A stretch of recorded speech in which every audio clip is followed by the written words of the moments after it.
Hey, it's John Lee Dumas of EO Fire, and it's the Entrepreneurial You, the show for dedicated and passionate Caribbean entrepreneurs seeking daily inspiration, brought to you by author, speaker, and award-winning entrepreneur Heneka Watkis-Porter. You must be prepared to ignite.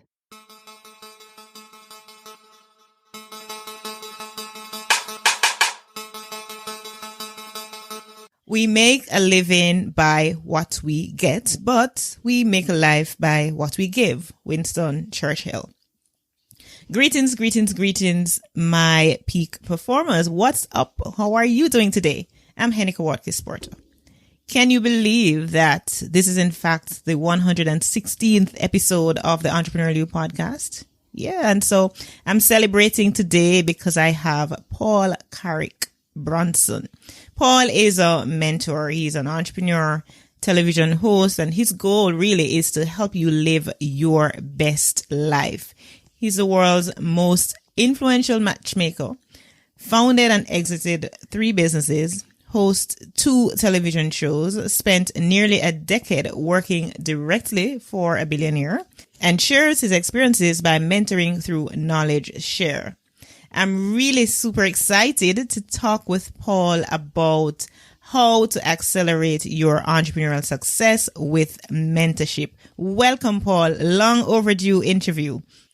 Long overdue. I am honored. I'm appreciative. I'm excited, and I'm ready. Absolutely. All right. So before we dive into mentorship and all of those lovely things, right? My question to you is, why in the world do you love Jamaica so much? It's funny. As I'm talking to you, I'm staring at a plaque on my wall that says, "I love you from here to Jamaica." I appreciate the question. So my mother is from St. Anne. She's from a very small town called Keith, kind of bush in the bush. So my grandfather, who was my idol, is from Kingston, Hillside Avenue. My grandparents obviously are from Jamaica. So I have the heritage. I'm a second generation Jamaican, but more than that, and of course I'll be biased by saying this, but I truly believe there's been no country in the world on a per capita basis that's had a bigger impact on the globe than Jamaica. When you look at music, Jamaica has really dominated music. If you look at food in particular, Jamaica, the number of chefs coming out, the culinary arts coming out of Jamaica, dominating. If you look at beauty, dominating. You look at sports, in particular with sprinting, dominating. You look at the beginning of social entrepreneurship with Marcus Garvey, originating it. You go across the board and you say, oh my God, here's a nation that has, less than 3 million people that reside in it, but yet, so literally smaller than some cities, but yet everyone in the world knows Jamaica. And more importantly, the brand of Jamaica is unparalleled. If I travel all over the world, and the moment I say Jamaica, a smile pops on the face of whoever I'm talking to. And that doesn't happen when I say I'm American or something else. So Jamaica is a very special place. And that's the reason why I love it so much. Absolutely. And the last time I checked, we are like 0.004% of the world's population, and yet with such great impact. Now, Paul, as a second generation Jamaican, give us a little, the abridged version of Journey to You. So from, early days to now and who you are now, just a shortened version of that. Sure. So I was born in Jamaica, Queens. Interesting. You're destined to be Jamaican through and through, right? Yeah. So I was born there, kind of grew up in New York, then moved everywhere. My father was in the military, and then he became an entrepreneur himself. So I get it from him. Ended up going to school graduate school, that is, in Washington, D.C. at Georgetown, went to business school there. And so I ended up residing in the Washington, D.C. area and did finance for the early part of my career. I was an investment banker. I managed money for a very wealthy family. In that intro, you said I worked for a billionaire. When I began working for the family, his name is Enver Yücel. But when I began working for him and his family, he wasn't yet a billionaire, but he then became a billionaire. And so I did that for a number of years. And then I left it all. It was the best job in the world. It was a dream job, but I left it all to pursue this crazy idea of becoming the real life Hitch. and that led me down a whole nother path of working with Oprah and television, and really being able to do things that I never dreamed possible. Absolutely. No, we're not going to dwell on that, but I just want to hear a little bit about your experience working with Oprah. What's that been like?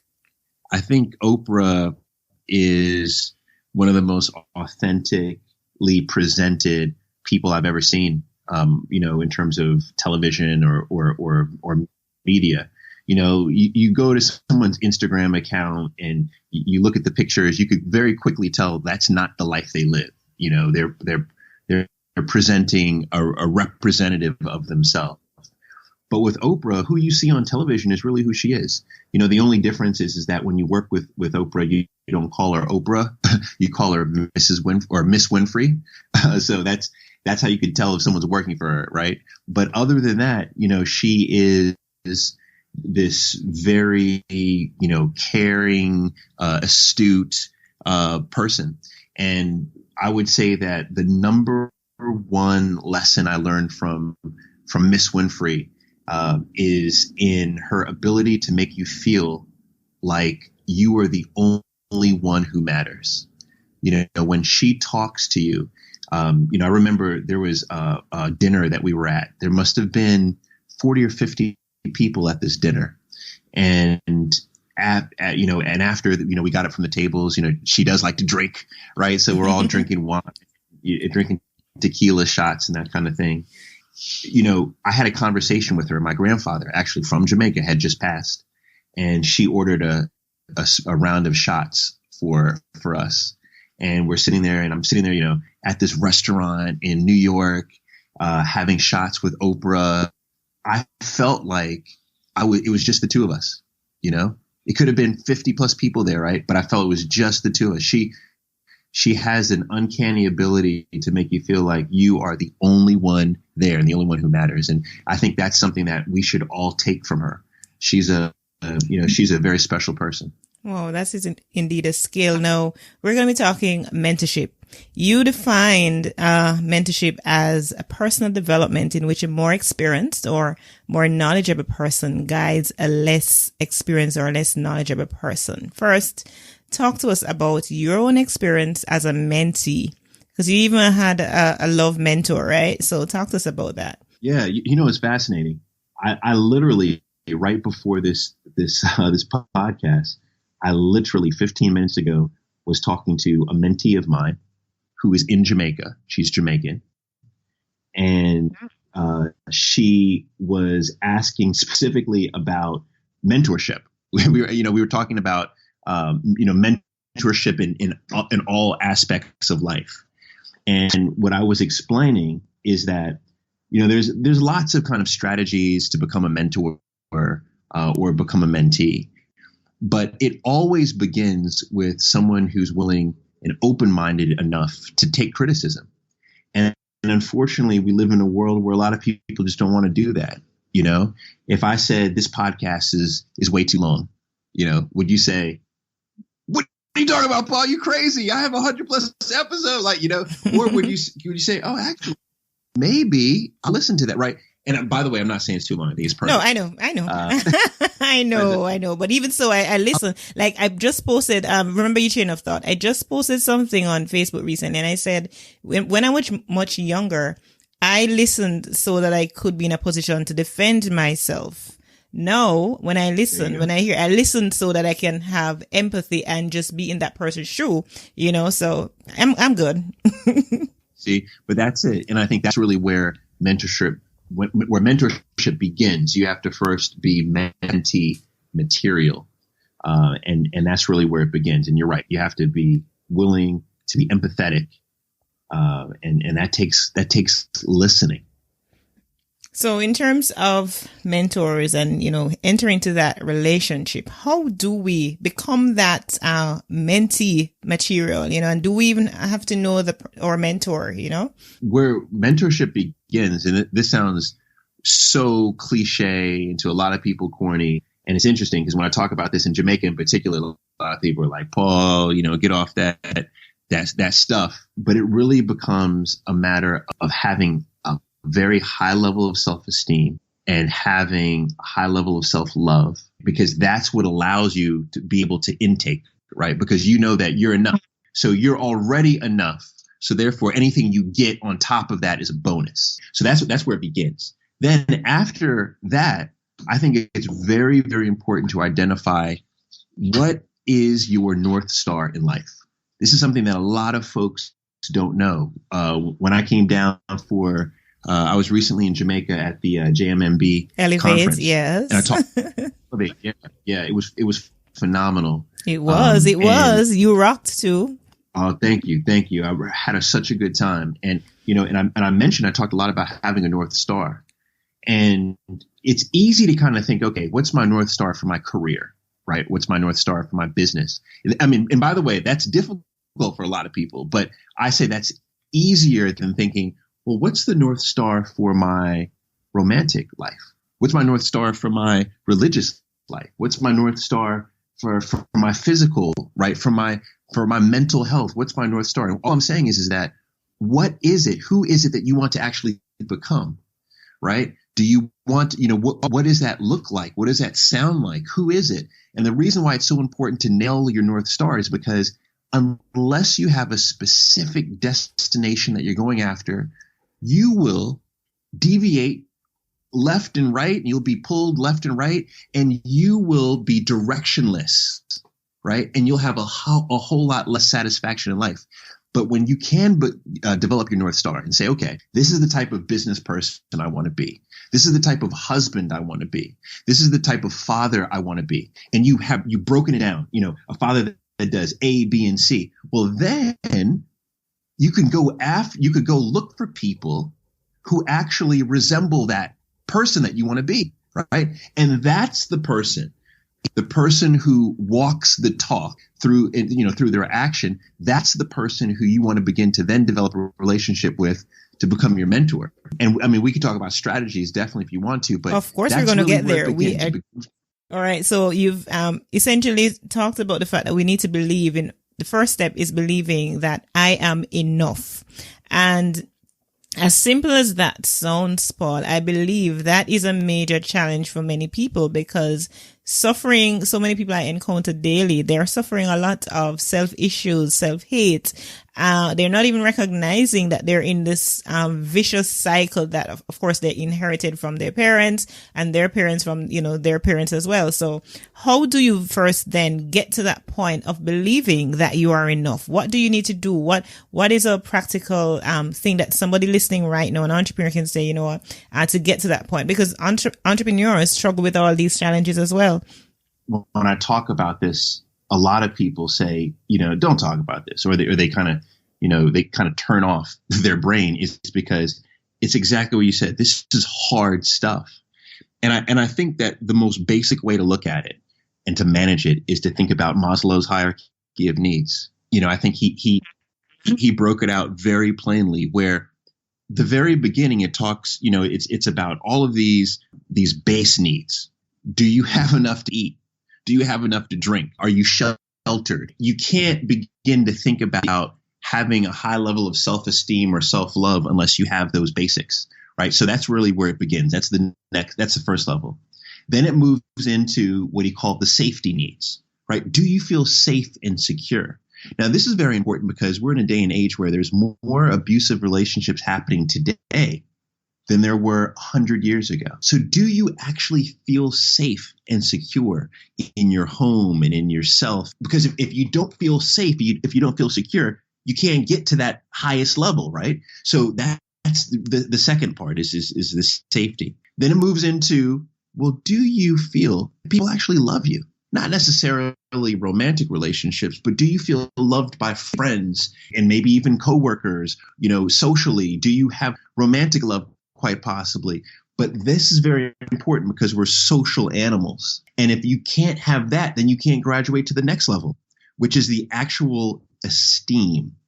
And that is, do you feel this level of accomplishment? Do you feel a level of prestige? This is very important to be able to feel like what you are doing, what you're contributing to the world means something. If you feel like you're here and it's meaningless and you're just kind of punching into the clock every day at work, well, then you're not going to be able to get to that kind of that highest level of self-esteem. And then once you've reached that is where you can then move to the highest level, which you call self-actualization. But that's really where you could begin to truly give love. And that's where you can really begin to move to that next level of mentorship that we talked about. But you have to be able to walk through that hierarchy. And so I would suggest anybody listening to this who feels like you don't have, a level of self-esteem is first you want to look at, do I have these base level needs? Safety, food, warmth, etc. Do I feel like I'm in a relationship? A loving relationship. It doesn't have to be romantic, but loving relationship. And then do I feel like what I am doing is contributing to a better place, to a better world? If the answers to all of those are yes, well, then you're ready. If the answers to any of those are no, well, those are areas that you have to work on. Interesting, though, because I'm thinking, as you mentioned, Paul, Maslow's hierarchy of needs theory. I'm also thinking about, in the same juncture, Maslow's theory of learning, the 4 stages of learning, where you go through unconscious incompetence, then conscious incompetence, then you get to the third stage of conscious competence, and then finally unconscious competence. And perhaps persons who need to be mentored don't know that these things are happening to them. So that's another cycle that we could get into, but we're going to stop it right here in terms of this aspect of the discussion, right? Because it could take us the entire conversation. Now, we talked about being enough. You also talked about nailing your North Star. Know that somebody, for example, listening now, in their mind, they're going over, maybe for entrepreneurship, Richard Branson, for example, is somebody that I want to be mentored by. Now, how do you now get to Richard Branson, for example, and do you have to physically get to Richard Branson? So some of the things I want you to take us through right now are the strategies to nail or, to have our North Star mentor us. Gotcha. Okay. And this is good. This is the tactical stuff. Yeah. So the first part is when you're identifying a mentor, I think it's very important that you make sure that it's not just someone who's accomplished the things that you want to accomplish, but it's someone who shares your values. It's very, very important. And I think it's very overlooked.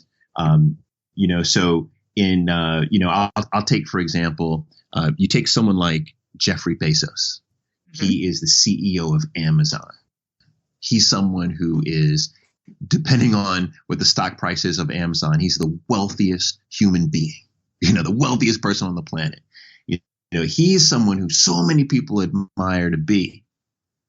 Now, I'm an entrepreneur, but he's no mentor of mine because we don't share the same values. And the reason why I think it's very important that you identify someone who shares the same values is because your values are your rule book to life. That's like your code, right? And if we share the same values, that means that we would do the same. Like we would choose not to do certain things or do certain things based on that code. But if someone doesn't share your values, they're going to do all kinds of things to achieve their heights of life that you would never even think of doing, right? Because it's not within your moral code. So making sure that potential mentor shares your values Very overlooked, but very, very important. So that's really the next step, right? Then after you've confirmed all that, and by the way, you'll never be able to have 100% confirmation. Does this particular person, share every bit of value? You want to have 100% confirmation if you're using social media or books or going to presentations of theirs to kind of ascertain who they are. But you'll be able to glean enough to know, okay, for example, one of my values is I'm a Christian. Right. One of my values is family. Yay. So yeah. Thank you. So go Jesus. So I could very quick. There you go. Jesus is more important than Jollof, as I say to every West African that I know. But it's like but you could go to somebody's, Instagram account and tell that real quick, so that's where it begins. Then after you've identified all that, you're like, okay, this is the person who walks the walk. They got the North Star. They share the same values, right? Then I think there's two paths you can take, and you could do them simultaneously. One is that we live in a day and age where people are producing so much content that you could probably identify anybody in the world, and that person has a digital footprint, right? They have blog posts that they've written. They have, LinkedIn posts that they've written, Medium posts that they've written, articles that they've written, books that they've written. They've spoke at various universities, and there's videotape, there's footage of that, right? So where it begins, one path is to consume everything humanly possible on that person, right? Everything. And I've done that for many people. People like Reginald Lewis, people like Marcus Garvey, people like who I think should be our next president of the United States, people like Michelle Obama, right? Yay. I have really stalked online, and you could do that and you can glean a lot from them. So they could become a digital mentor for you. You never have to meet them, and they will impart wisdom on you that you'll be able to use in your life. So that's one route. The other route is if you want to physically connect with the person.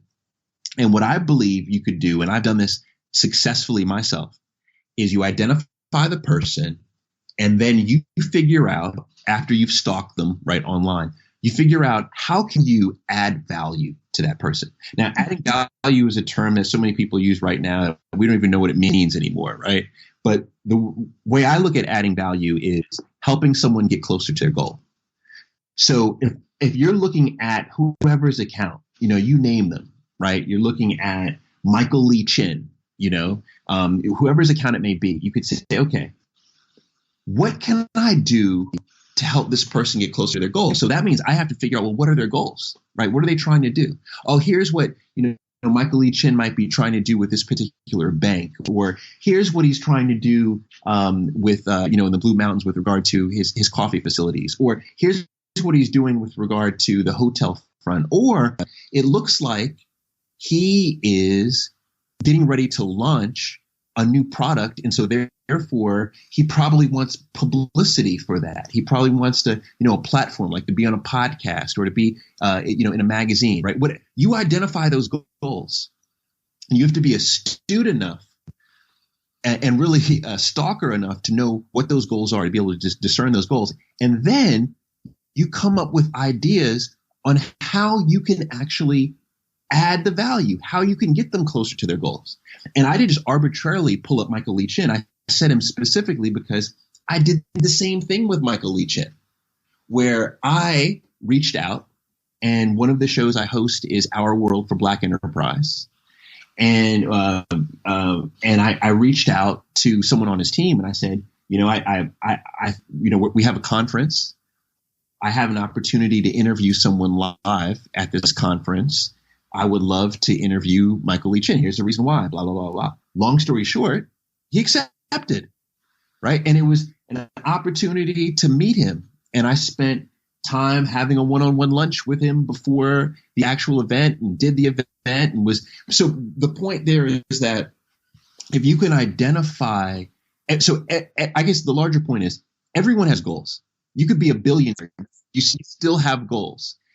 And if you, as the potential mentee, can identify, here's how I can help that person get closer to their goals, you are a value add. Now, after you've identified the values and the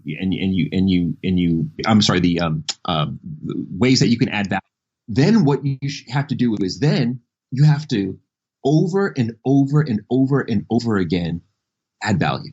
It's not just a one-time hit, right? So, for example, with Michael Lee Chin, I invited him out to this big conference in Atlanta. I interviewed him. It was a great interview. It was great for, for him reaching the goals that he wanted to reach. But did I stop there? No. The next year, I was executive producing a television show, and they wanted to shoot the series in an island. So, of course, Jamaica is my favorite place. So I said, but let's not just go to Jamaica. Let's go specifically to what hotel? To Trident, to his hotel. And I've found, too, with potential mentors, here's the thing, especially if it comes to business, people will love you when you put money in their pocket. When you put money in their pocket, they will love you a much different way than if you're not putting money in their pocket, right? Even if you are a business. So you want to continue to add value over and over and over and over and over again. And then after adding value over and over and over again, this may take you years, right? This may take you 4, 5, 6, 7 years. Then what's going to happen is what Sheryl Sandberg said, or what she wrote in her prolific book, Lean In, right? Sheryl Sandberg, COO of Facebook, in her book, Lean In, she wrote, you shouldn't ask anyone to be a mentor. If you ask someone to be your mentor, it's too late.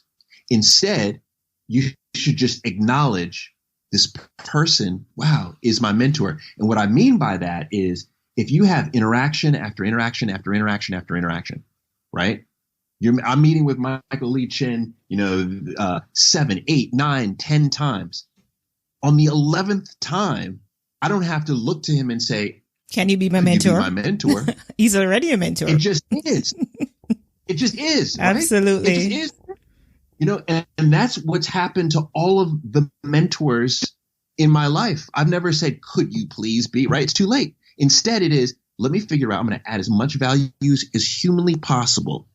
And I'm going to keep doing it over and over and over and over again. And I'm going to not only keep doing it over and over again, I'm going to do it from a very selfless standpoint. And what I mean by that is, sure, I would love for there to be a mentoring opportunity, but I realize the odds are there won't be. And that's the toughest part, right? To know that you may invest 6, 7 years, right, investing in this particular person, and the yield isn't the mentoring that you were anticipating. But what I say is that there's no waste time if you're always, looking for the lesson, right? And so, a long story short, securing a mentor, I think, can happen in one of two ways. You can go the digital route, right? And just consume everything you can from that person digitally. Or you can go the other route, the physical route, which is going to take a lot more time and energy to invest, but the yield is also much larger. Look for somebody with shared values, because that's important. Consume their content, and you can do that, as you're alluding and said, that, digital content is just so much out there. There is no shortage of that. So you consume the content and keep adding value over and over again until you automatically, you don't have to even ask. You become that person's mentee, and it takes a while. And so sometimes we want things to happen immediately. We want to see the results, immediately, but it doesn't happen like that. And entrepreneurs know that overnight success is usually 10 years in the making. And so it's very important that we be very patient in the process. At this time, Paul, I'm going to ask you, time has been spent. Can you imagine? We're going to ask you to share your final thoughts with us regarding mentorship to the entrepreneurs that are listening right now and contemplating, their next move. Let's talk about, your final thoughts, as well as share your contact details with our community. I can't even believe that our time went by this quick. Can I tell you? In short, then I'd say, I think a lot of us look at mentorship as we're looking up, right? It's like, how can I find someone who's kind of been there, done that, much more experienced than me?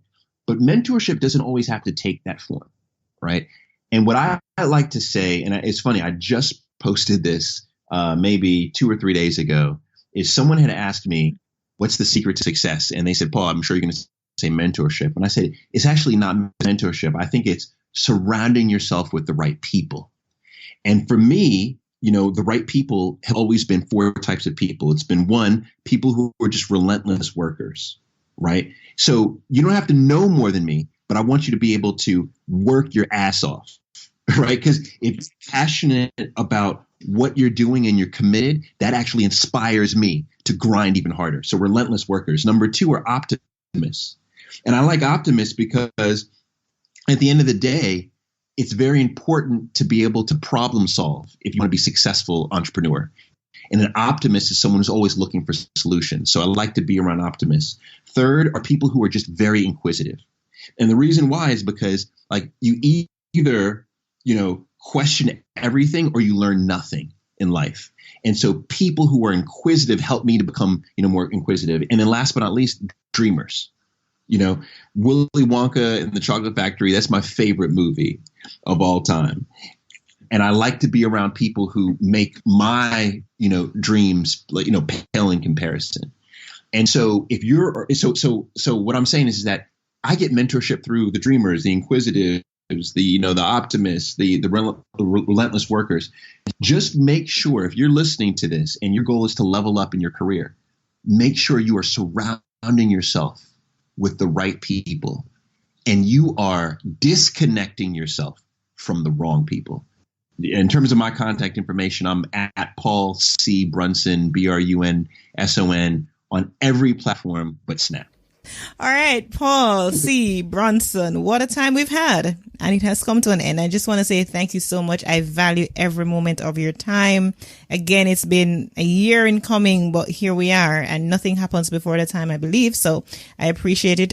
You've added so much value to our community right now. And I just want to say a big, big thank you. I appreciate you. And can I say one thing? Sure. About what I think makes you stand out is that you are consistently persistent. I really want to shout this out and tell everyone this is a characteristic that we all have to embody. Think of when people send emails. People send an email and say, oh my God, this person didn't respond back to me, in a day or two, and they'll just give up, right? Or this, we are so quick to give up now. This interview, this is a year, right? You've been consistently and persistent. And in order to make it happen, this is the reason why you're persistent. You didn't just send an email. You went through a mutual friend of ours, right? Of course. Big up, David, right? And my point though is that is grit, and that's the reason why you're successful is because you have grit. And so I applaud you for that. And I thank you for acknowledging that, Paul, and thank you for being you as well. I see you being real on social media, and I love it. All right. Thank you so much, my peak performers, for tuning in to this episode with Paul Carrick Brunson. I look forward to connecting with you next week. Until next time, visit HenekaWatkis-Porter.com and see which of my programs will serve you best. As your inspirational leader, I have several resources, as you know, that you can leverage to level up. So today I'm encouraging you to check out my online podcast course or sign up for a live upcoming workshop. Again, visit HenekaWatkis-Porter.com and you will find value to help you on your leadership and entrepreneurial journey. Remember, you were born to win, but to be a winner, you must plan to win, prepare to win, and expect to win. What good? We needed to raise capital, but our experience with local financial institutions was that they were cautious and slow to act, and interest rates were far too high. We had real concerns about financing our business through outside equity investors and the possibility of interference. Could we get a fair valuation for our business? We had our own ideas about the business and its value. Should I go the traditional route of bank financing, or should I try the Jamaica Stock Exchange? So we made a call and experienced transformation of our business through conversations. I'm John Mafood, CEO of Jamaican Teas, and we're listed on the Jamaica Stock Exchange. Give us a call today at 876-967-3271 to begin your transformation through conversation. We want to see your company listed on the Jamaica Stock Exchange.